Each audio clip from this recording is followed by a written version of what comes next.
안녕하세요. 행복한 아침입니다. 아직 1월이 지나지 않았으니까 계속 이 인사를 드려야겠네요. 새해 복 많이 받으십시오. 지난주 저는 여러분에게 모차르트가 작곡한 재미있는 희극 오페라 피가로의 결혼을 소개해드렸죠. 그런데 여러분은 이 피가로의 결혼과 짝을 이루고 있는 오페라가 있다는 것을 아시는지요? 작곡가는 서로 다른데 스토리와 주인공들은 똑같고 스토리가 연결되고 있는 작품 둘이 있습니다. 바로 모차르트의 피가로의 결혼과 함께 형제작으로 불리는 이탈리아의 작곡가 로시니의 세빌리아의 이발사입니다. 지금 여러분이 들으시는 곡이 그 유명한 세빌리아의 이발사의 서곡이죠. 이 세빌리아의 이발사는 로시니가 24살 때 13일 만에 작곡한 것으로도 유명한 그의 대표적인 오페라입니다.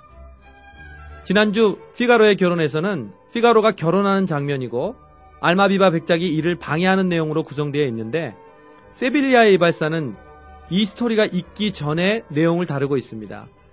즉 피가로라고 하는 이발사가 사랑에 빠진 알마비마 백작의 문제의 해결사로 등장해서 그들의 애틋한 사랑을 이어준다는 내용이죠. 그런데 특별한 건 이야기의 흐름상으로 보면 세빌리아의 이발사가 먼저 발표되어야 하는데 모차르트의 피가로의 결혼보다 늦게 발표되었다는 것입니다. 그래서 세빌리아의 이발사를 늦게 태어난 형 오페라라고 부르기도 합니다.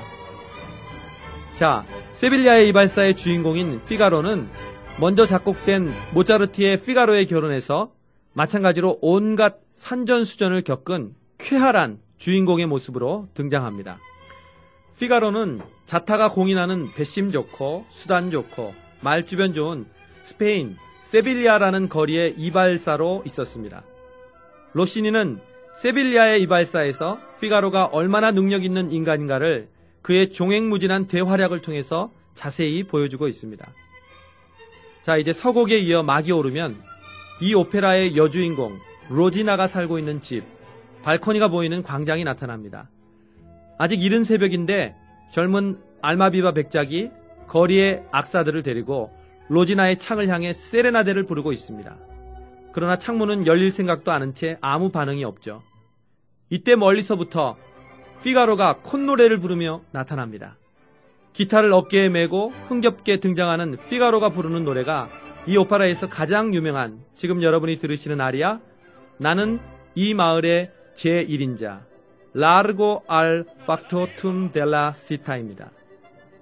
여러분이 듣고 계신 피가로의 아리아는 바리톤의 성악가의 단골 메뉴로 각종 콩쿨과 연주회마다 자주 들을 수 있는 바리톤의 곡입니다. 이 곡은 피가로의 성격을 단적으로 보여주는 곡으로서 로시니의 뛰어난 음악적 솜씨가 돋보이는 곡이죠. 길 비켜라 제1인자가 오신다. 서두르자 날이 밝았으니 일하러 가야지. 나는 언제나 명랑한 최고의 이발사. 아 피가로 만세 만만세. 자기 자신을 그렇게 칭찬하는 걸 보면 요즘의 왕자병이라도 할 수 있겠죠. 백작은 그렇게 자신감 넘쳐 보이는 피가로에게 자신의 사랑을 이루어달라고 도움을 요청합니다. 한편 로지나와 로지나의 후견인 바르톨로가 창문을 열고 등장합니다. 바르톨로는 로지나의 재산을 넘보고 부모가 없는 로지나의 후견인임을 자처합니다.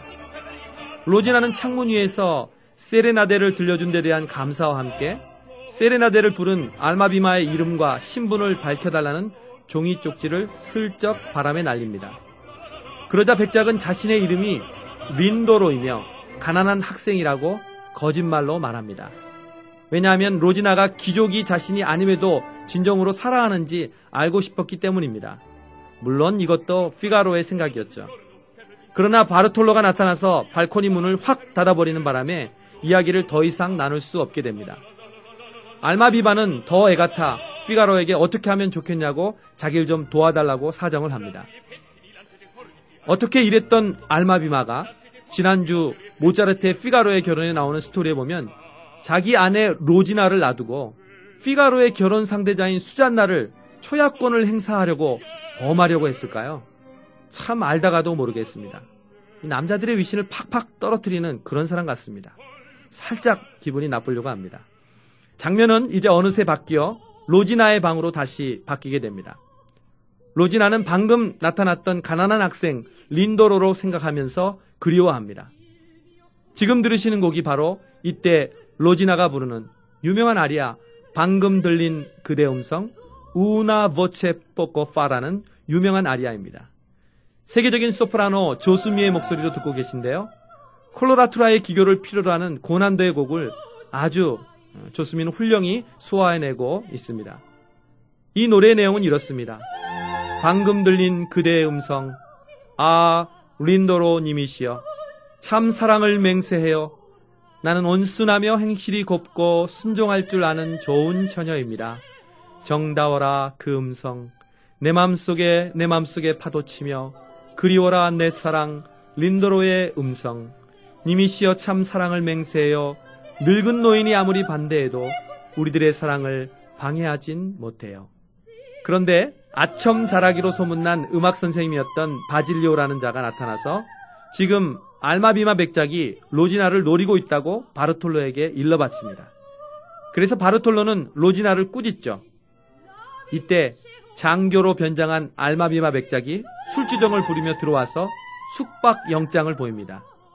로지나의 방에 거하려고 하는 거였죠. 로지나는 그러한 백작을 알아보고 기뻐합니다. 그런데 갑자기 경비병 일대가 들어닥치므로 백작의 수작이 드러나게 됩니다.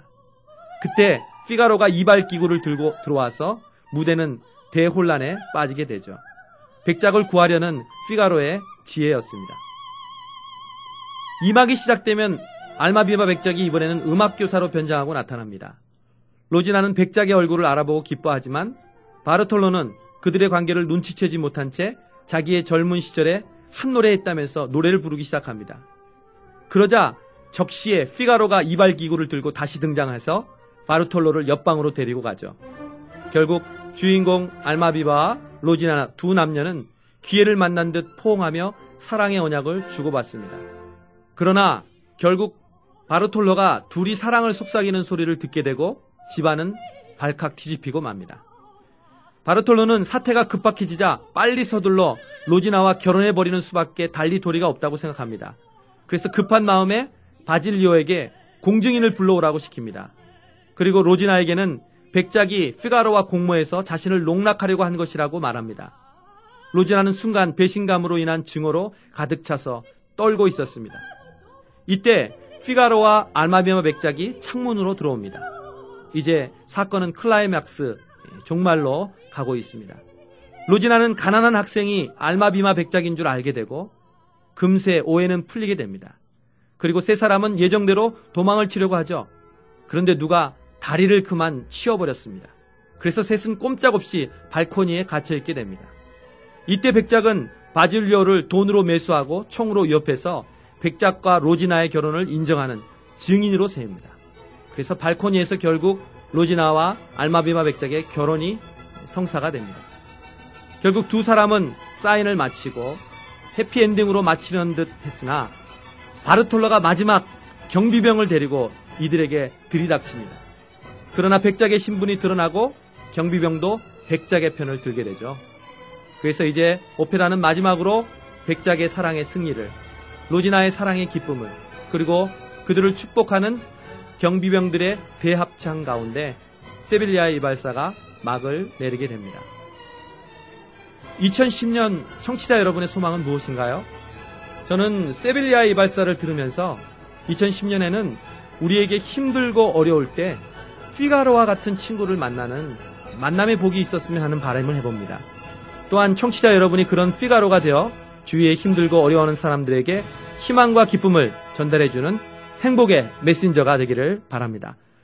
월요 칼럼 마음 나누기 시카고 나무교회 김정한 목사였습니다.